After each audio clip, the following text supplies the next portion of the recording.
A Christmas Carol by Charles Dickens. Stave 3, the second of three spirits. Awaking in the middle of a prodigiously tough snore, and sitting up in the bed to get his thoughts together, Scrooge had no occasion to be told that the bell was again upon the stroke of 1. He felt that he was restored to consciousness in right nick of time, for the especial purpose of holding a conference with the second messenger dispatched to him through Jacob Marley's intervention. But finding that he turned uncomfortably cold when he began to wonder which of his curtains this new spectre would draw back, he put them every one aside with his own hands, and lying down again, established a sharp lookout all around the bed, for he wished to challenge the spirit on its moment of its appearance, and did not wish to be taken by surprise and made nervous. Gentlemen of the free and easy sort, who plume themselves on being acquainted with a move or two, and being as unusually equal to the time of day, express the wide range of their capacity for adventure by observing that they are good for anything from pitch and toss to manslaughter, between which opposite extremes, no doubt, there lies a tolerably wide and comprehensive range of subjects. Without venturing for Scrooge quite as heartily as this, I don't mind calling on you to believe that he was ready for a good broad field of strange appearances, and that nothing between a Beatty and a rhinoceros would have astonished him very much. Now, being prepared for almost anything, he was not by any means prepared for nothing, and consequently, when the bell struck 1, and no shape appeared, he was taken with a violent fit of trembling. 5 minutes, 10 minutes, a quarter of an hour went by, yet nothing came. All this time he lay upon his bed, the very core and center of a blaze of ruddy light, which streamed upon it when the clock proclaimed the hour, and which, being only light, was more alarming than a dozen ghosts, as he was powerless to make out what it meant, or would be at, and was sometimes apprehensive that he might be at the very moment an interesting case of a spontaneous combustion, without having the consolation of knowing it. At last, however, he began to think, as you or I would have thought at first, for it is always the person not in the predicament who knows what ought to have been done in it, and would unquestionably have done it too. At last, I say, he began to think that the source and secret of this ghostly light might be in the adjoining room, from whence, upon tracing it, it seemed to shine. This idea taking full possession of his mind, he got up softly, and shuffled in his slippers to the door. The moment Scrooge's hand was on the lock, of a strange voice called him by name, and bade him enter. He obeyed. It was his own room, there was no doubt about that, but it had undergone a surprising transformation. The walls and ceilings were so hung with living green that it looked a perfect grove, from every part of which bright gleaming berries glistened.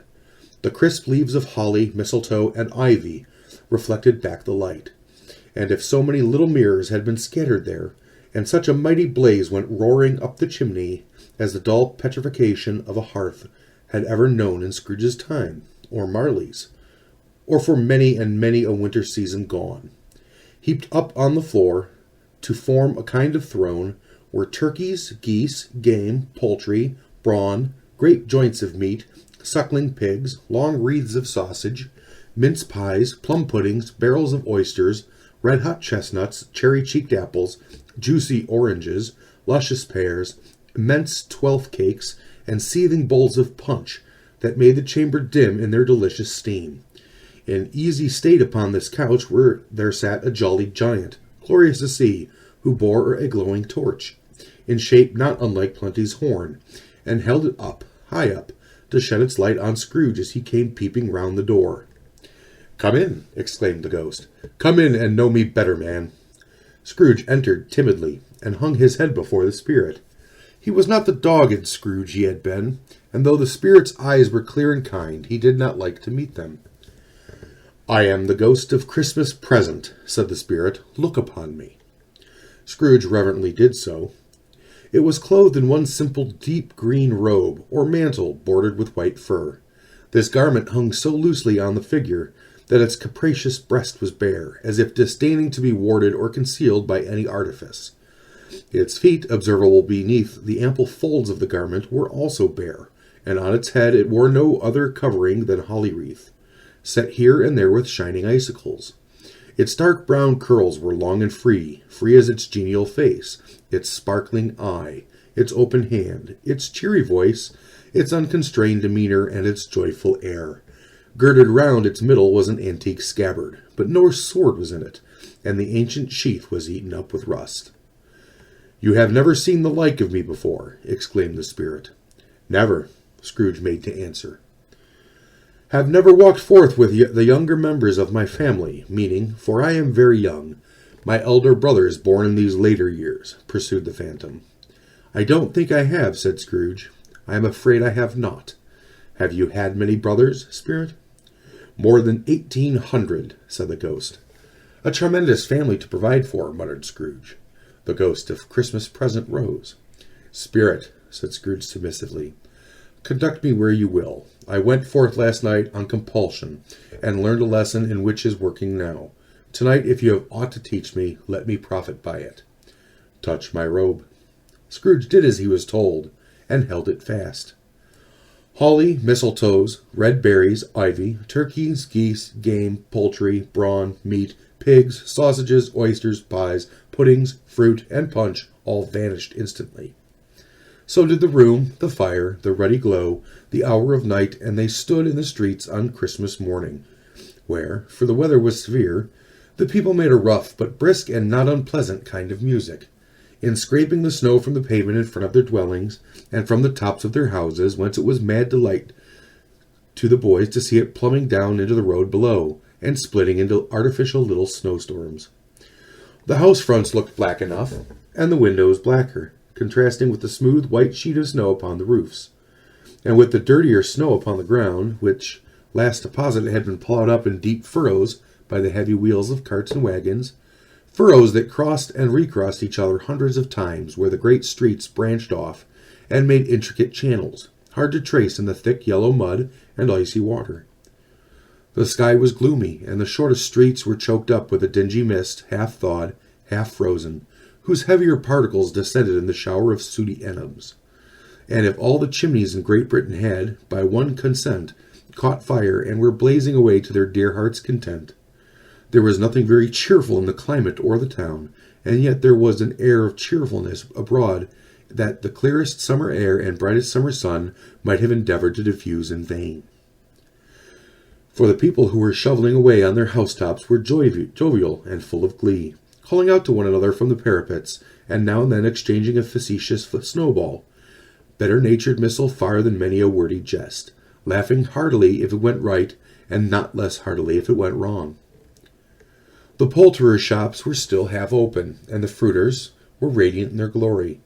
There were great, round, pot-bellied baskets of chestnuts, shaped like the waistcoats of jolly old gentlemen, lolling at the doors, and tumbling out into the street in their apoplectic opulence. There were ruddy, brown-faced, broad-girthed Spanish onions, shining in their fatness of their growth like Spanish friars, and winking from their shelves in wanton slyness at the girls as they went by, and glanced demurely at the hung-up mistletoe. There were pears and apples clustered in high blooming pyramids. There were bunches of grapes, made, in the shopkeeper's benevolence, to dangle from conspicuous hooks that people's mouths might water gratis as they passed. There were piles of filberts, mossy and brown, recalling, in their fragrance, ancient walks among the woods, and pleasant shufflings ankle-deep through withered leaves. There were Norfolk biffins, squab and swarthy, setting off the yellow of the oranges and lemons, and in the great compactness of their juicy persons, urgently entreating and beseeching to be carried home in paper bags and eaten after dinner. The very gold and silver fish set forth among these choice fruits in a bowl, though members of a dull and stagnant-blooded race, appeared to know that they were something going on, and, to a fish, went gasping round and round their little world in slow and passionless excitement. The grocers, oh, the grocers, nearly closed, with perhaps 2 shutters down, or 1, but through these gaps such glimpses. It was not alone that the scales descended on the counter and made a merry sound, or that the twine and roller parted company so briskly, or that the canisters were rattled up and down like juggling trips, or even that the blended scents of tea and coffee were so grateful to the nose, or even that the raisins were so plentiful and rare, the almonds so extremely white, the sticks of cinnamon so long and straight, the other spices so delicious, the candied fruit so caked and spotted with molten sugar as to make the coldest lookers-on feel faint, and subsequently bilious. Nor was it the figs that were moist and pulpy, or that the French plums blushed in the modest tartness from their highly decorated boxes, or that everything was good to eat in its Christmas dress, but that the customers were all so hurried and so eager in the hopeful promise of the day that they tumbled up against each other at the door, crashing their wicker baskets wildly, and left their purchases upon the counter, and came running back to fetch them, and committed hundreds of the like mistakes, in the best humor possible, while the grocer and his people were so frank and fresh that the polished hearts with which they fastened their aprons behind might have been their own, worn out for the general inspection, and for Christmas daws to peck at if they chose.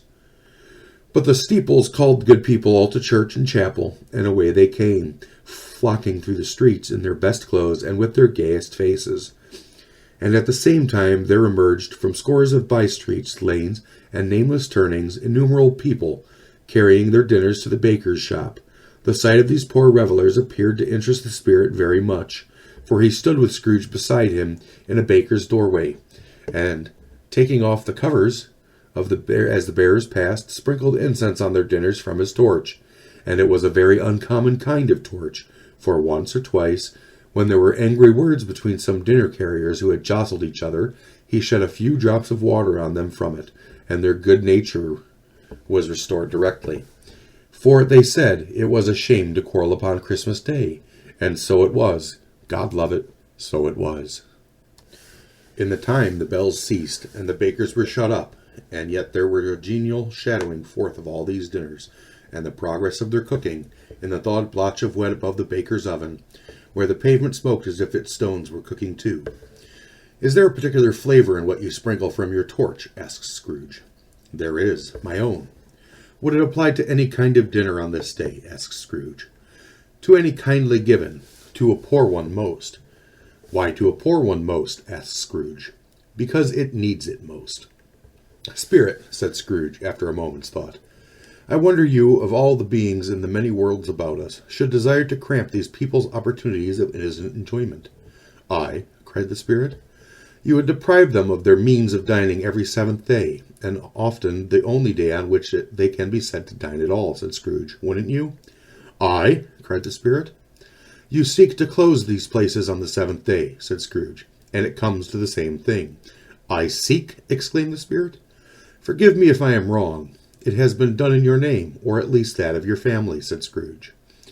"There are some upon this earth of yours," returned the spirit, "who lay claim to know us, and who do their deeds of passion, pride, ill will, hatred, envy, bigotry, and selfishness in our name, who are as strange to us, and all our kith and kin, as if they had never lived. Remember that, and charge their doings on themselves, not us." Scrooge promised that he would, and they went on, invisible as they had been before, into the suburbs of the town.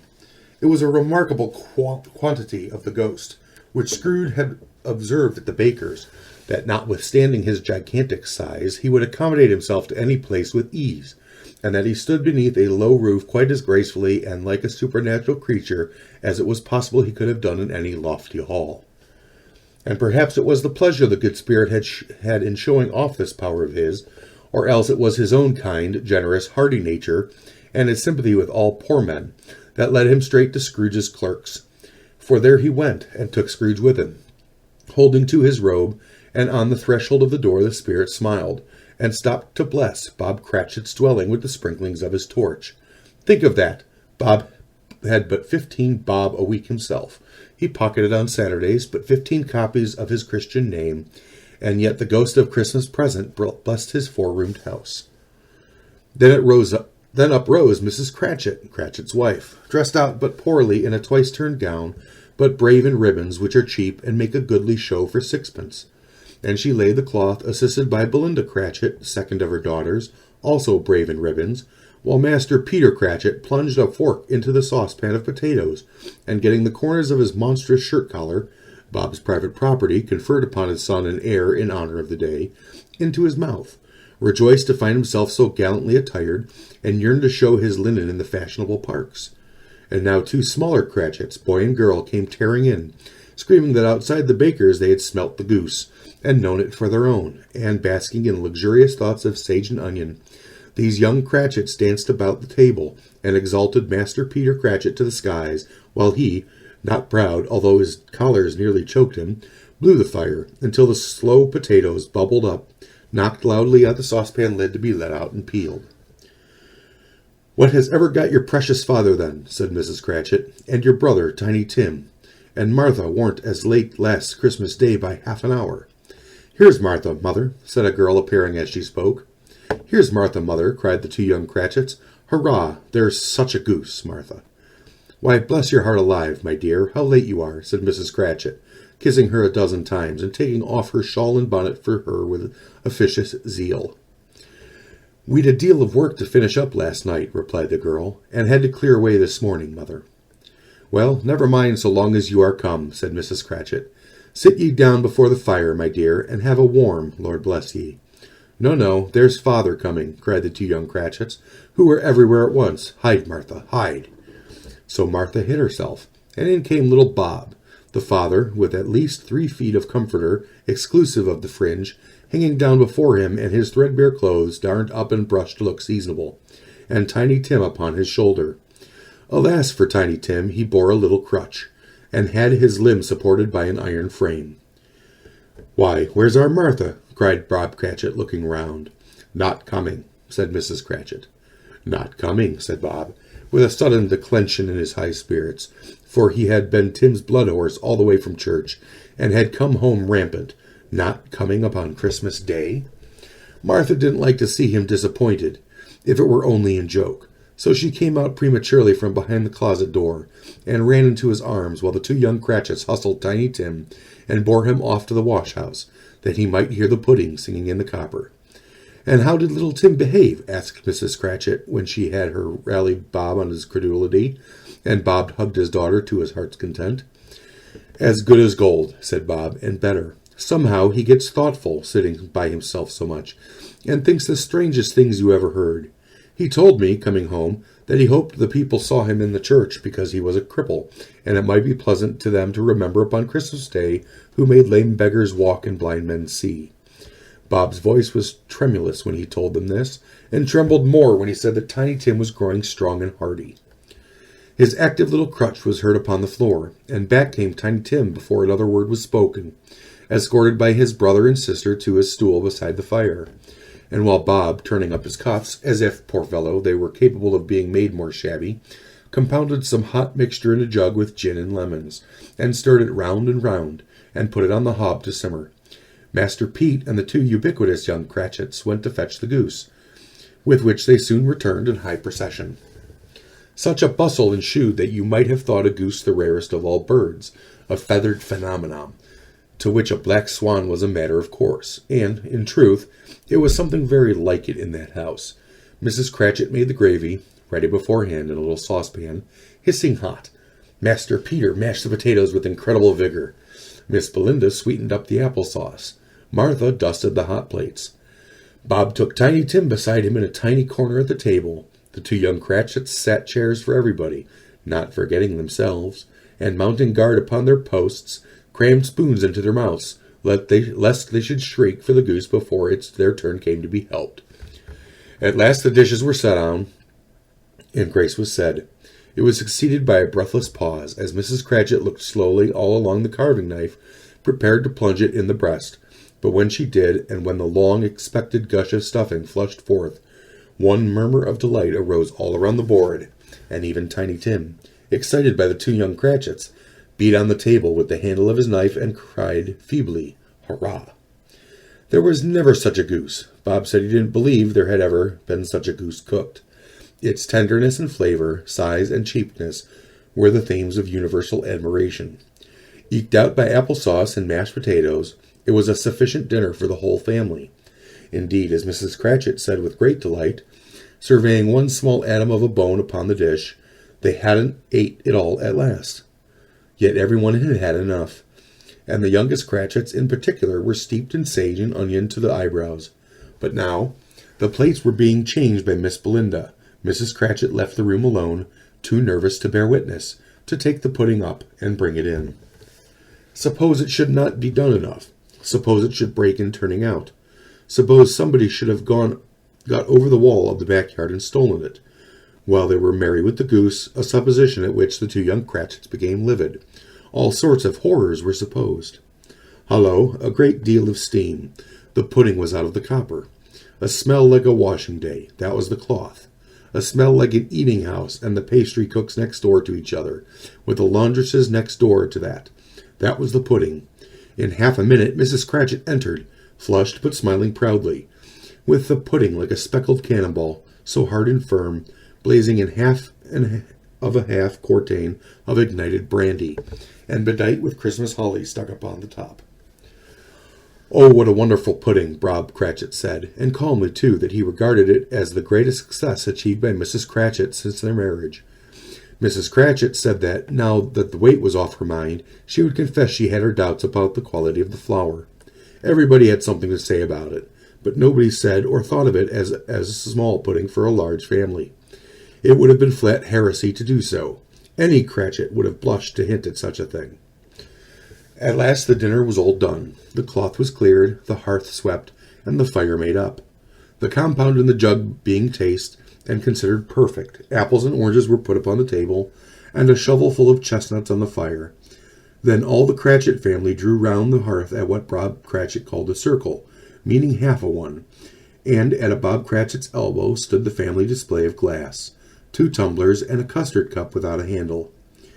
These held the hot stuff from the jug, however, and as well as the golden goblets could have done, and Bob served it out with beaming looks, while the chestnuts on the fire sputtered and cracked noisily.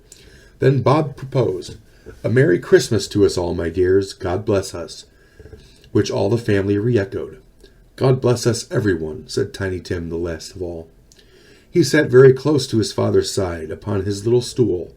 Bob held his withered little hand to his, as if he loved the child, and wished to keep him by his side, and dreaded that he might be taken from him. "Spirit," said Scrooge, with an interest he had never felt before, "tell me if Tiny Tim will live." "I see a vacant seat," replied the ghost, "in the poor chimney corner, and a crutch without an owner, carefully preserved. If these shadows remain unaltered by the future, the child will die." "No, no," said Scrooge. "Oh, no, kind spirit, say he will be spared." "If these shadows remain unaltered by the future, none other of my race," returned the ghost, "will find him here. What then? If he be like to die, he had better do it, and decrease the surplus population."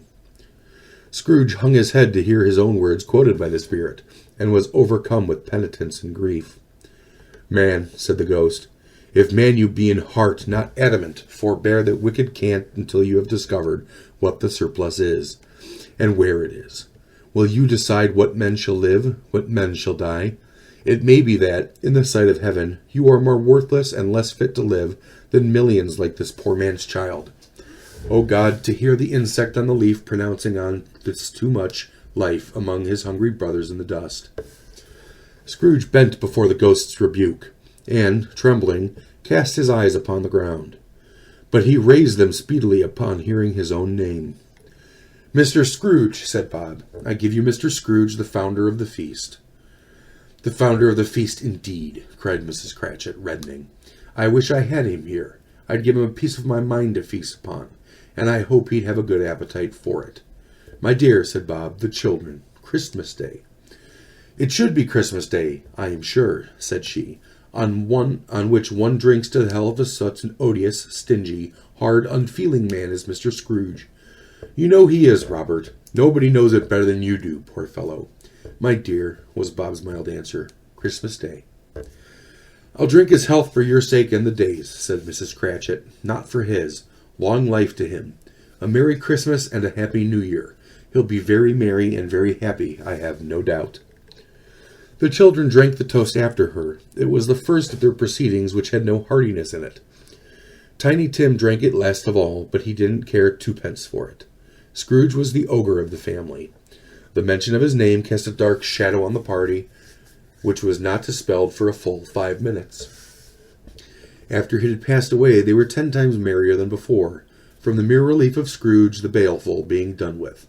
Bob Cratchit told them how he had a situation in his eye for Master Peter, which would bring in, if obtained, full 5 and 6 pence weekly. The 2 young Cratchits laughed tremendously at the idea of Peter's being a man of business, and Peter himself looked thoughtfully at the fire from between his collars, as if he were deliberating what particular investments he should favor when he came into the receipt of that bewildering income.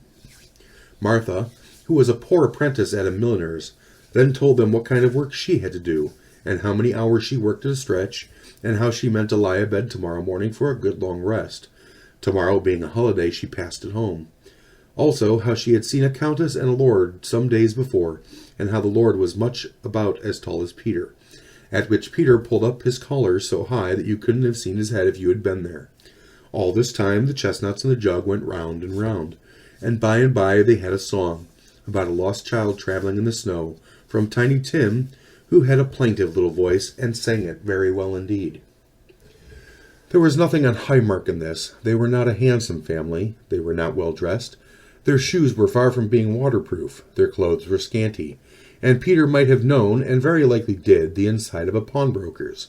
But they were happy, grateful, pleased with one another, and contented with the time, and when they faded, and looked happier yet in the bright sprinklings of the Spirit's torch at parting, Scrooge had his eye upon them, and especially on Tiny Tim until the last.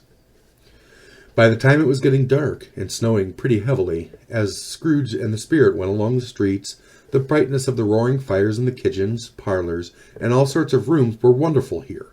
The flickering of the blaze showed preparations for a cozy dinner, with hot plates baking through and through before the fire, and deep red curtains ready to be drawn shut out cold and darkness. There, all the children of the house were running out into the snow to meet their married sisters, brothers, cousins, uncles, aunts, and be the first to greet them. Here again were shadows upon window blinds of guests assembling, and there a group of handsome girls, all hooded and fur-booted, and all chattering at once, tripped lightly off to some neighbor's house, where, woe upon the single man who saw them enter, artful witches, well they knew it, in a glow. But if you had judged from the numbers of people on their way to friendly gatherings, you might have thought no one was at home to give them welcome when they got there, instead of every house expecting company, and piling its fires half-chimney high. Blessings upon it, how the ghost exulted! How it bared its breadth of breast, and opened its capricious palm, and floated on, outpouring with a generous hand its bright and harmless mirth on everything within its reach. The very lamplighter who ran on before, dotted the dusky street with specks of light, and who was dressed to spend the evening somewhere, laughed out loudly as the Spirit passed, though little kenned the lamplighter that he had any company but Christmas. And now, without a word of warning from the ghost, they stood upon a bleak and desert moor, where monstrous masses of rude stones were cast about, as though it were the burial place of giants, and water spread itself wheresoever it listed, or would have done so, but for the frost that held it prisoner, and nothing grew but moss and furze, and coarse, rank grass. Down in the west the setting sun had left a streak of fiery red, which glared upon the desolation for an instant, like a sullen eye, and frowning lower, lower, lower yet, and was lost in the thick gloom of darkest night. "What place is this?" asked Scrooge. "A place where miners live, who labor in the bowels of the earth," returned the Spirit. "But they know me, see." A light shone from the window of a hut, and swiftly they advanced towards it. Passing through the wall of mud and stone, they found a cheerful company assembled round a glowing fire. An old man and woman with their children and their children's children, and another generation beyond that, all decked out gaily in their holiday attire. The old man, in a voice that seldom rose above the howling of the wind upon his barren waste, was singing them a Christmas song. It had been a very old song when he was a boy, and from time to time they all joined in the chorus. So surely as they raised their voices, the old man got quite blithe and loud, and so surely they stopped, his vigor sank again. The Spirit did not tarry here, but bade Scrooge hold his robe, and, passing on above the moor, sped whither? Not to the sea, to see. To Scrooge's horror, looking back, he saw the last of the land, a frightful range of rocks behind them, and his ears were deafened by the thundering of water, as it was roared and rolled and raged among the dreadful caverns it had worn, and fiercely tried to undermine the earth. Built upon a dismal reef of sunken rocks, some league or so from shore, on which the waters chafed and dashed the wild year through, there stood a solitary lighthouse. Great heaps of seaweed clung to its base, and the storm birds, born of the wind, one might suppose, as the seaweed of the water, rose and fell about it like the waves they skimmed. But even here, two men who watched the light had made a fire, that through the loophole in the thick stone wall shut out a ray of brightness on the awful sea. Joining their horny hands over the rough table at which they sat, they wished each other a Merry Christmas in their can of grog, and one of them, the elder two, with his face all damaged and scarred with hard weather, as the figurehead of an old chip might be, struck up a sturdy song that was like a gale in itself. Again the ghost sped on above the black and heaving sea, on, until being far away, as he told Scrooge, from any shore they lighted upon a ship. They stood beside the helmsman at the wheel, the lookout in the bow, the officers who had the watch, dark, ghostly figures in their several stations. But every man among them hummed a Christmas tune, or had a Christmas thought, or spoke below his breath to his companion of some bygone Christmas day, with homeward hopes belonging to it. And every man on board, waking or sleeping, good or bad, had a kinder word for one another on that day than on any day of the year, and had shared to some extent in its festiveness, and remembered those he cared for at a distance, and he had known that they delighted to remember him. It was a great surprise to Scrooge, while listening to the moaning of the wind, and thinking what a solemn thing it was to move on through the lonely darkness over an unknown abyss, whose depths were secret as profound as death. It was a great surprise to Scrooge, while thus engaged, to hear a hearty laugh. It was a much greater surprise to Scrooge to recognize it as his nephew's, and to find him in a bright, dry, gleaming room, with the spirit standing smiling by his side, and looking at that same nephew with approving affability. "Ha ha!" laughed Scrooge's nephew. "Ha ha ha! If you should happen, by any unlucky chance, to know a man more blessed in a laugh than Scrooge's nephew, all I can say is, I should like to know him too. Introduce him to me, and I'll cultivate his acquaintance." It is a fair, even-handed, noble adjustment of things, that while there is an infection in disease and sorrow, there is nothing in the world so irresistibly contagious as laughter and good humor. When Scrooge's nephew laughed in this way, holding his sides, rolling his head, and twisting his face into the most extravagant contortions, Scrooge's niece, by marriage, laughed as heartily as he, and their assembled friends, being not a bit behindhand, roared out lustily, "Ha ha ha ha ha ha!" "And they said that Christmas was a humbug, as I live," cried Scrooge's nephew. "He believed it, too." "More shame for him, Fred," said Scrooge's niece indignantly. "Bless those women, they never do anything by halves. They are always in earnest." She was very pretty, exceedingly pretty, with a dimpled, surprised-looking, capital face, a ripe little mouth that seemed made to be kissed, as no doubt it was, all kinds of good little dots about her chin that melted into one another when she laughed, and the sunniest pair of eyes you ever saw in any little creature's head, although she was what you have called provoking, you know, but satisfactory, too. Oh, perfectly satisfactory. "He's a comical old fellow," said Scrooge's nephew. "That's the truth, and not so pleasant as he might be. However, his offenses carry their own punishment, and I have nothing to say against him." "I'm sure he is very rich, Fred," hinted Scrooge's niece. "At least, you always tell me so." "What of that, my dear?" said Scrooge's nephew. "His wealth is of no use to him. He doesn't do any good with it. He doesn't make himself comfortable with it. He hasn't the satisfaction of thinking, ha ha ha, that he is ever going to benefit us with it. I have no patience with him," observed Scrooge's niece. Scrooge's niece's sisters and all the other ladies expressed the same opinion. "Oh, I have," said Scrooge's nephew. "I am sorry for him. I couldn't be angry with him if I tried. Who suffers by his ill whims? Himself always. Here he takes it into his head to dislike us, and he won't come and dine with us. What's the consequence? He doesn't lose much of a dinner." "Indeed, I think he loses a very good dinner," interrupted Scrooge's niece. Everybody else said the same, and they must be allowed to have been competent judges, because they had just had dinner, and with the dessert upon the table were clustered round the fire by lamplight. "Well, I am very glad to hear it," said Scrooge's nephew, "because I haven't any great faith in these young housekeepers. What do you say, Topper?" Topper had clearly got his eye upon one of Scrooge's niece's sisters, for he answered that a bachelor was a wretched outcast, who had no right to express an opinion on the subject. Whereat Scrooge's niece's sister, the plump one with the lace tucker, not the one with the roses, blushed. "Do go on, Fred," said Scrooge's niece, clapping her hands. "He never finishes what he begins to say. He is such a ridiculous fellow." Scrooge's nephew revelled in another laugh, and as it was impossible to keep the infection off, though the plump sister tried hard to do it with aromatic vinegar, his example was unanimously followed. "I was only going to say," said Scrooge's nephew, "that the consequence of taking a dislike to us and not making merry with us is, as I think, that he loses some pleasant moments, which could do him no harm. I am sure that he loses pleasanter companions than he can find on his own thoughts, either in his mouldy old office or his dusty chambers. I mean to give him the same chance every year, whether he likes it or not, for I pity him. He may rail at Christmas till he dies, but he can't help thinking better of it. I defy him. If he finds me going on in good temper, year after year, and saying, 'Uncle Scrooge, how are you?' if it only put him in the vein to leave his poor clerk £50, that's something. And I think I shook him yesterday." It was their turn to laugh now, at the notion of shaking Scrooge.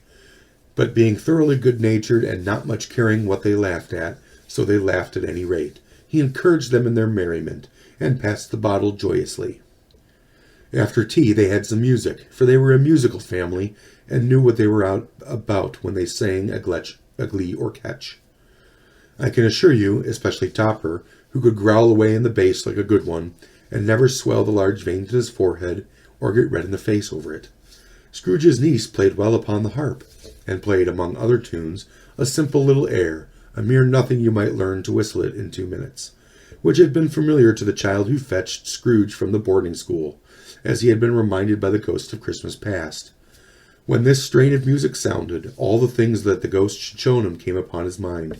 He softened more and more, and thought that if he could have listened to it often, years ago, he might have cultivated the kindness of life for his own happiness with his own hands, without resorting to the sexton's spade that buried Jacob Marley.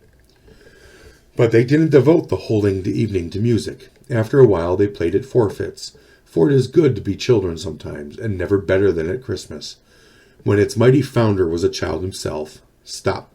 There was the first game at Blindman's Bluff. Of course there was, and I no more believe Topper was really blind than I believe his eyes in his boots. My opinion is that it was a done thing between him and Scrooge's nephew, and that the ghost of Christmas present knew it.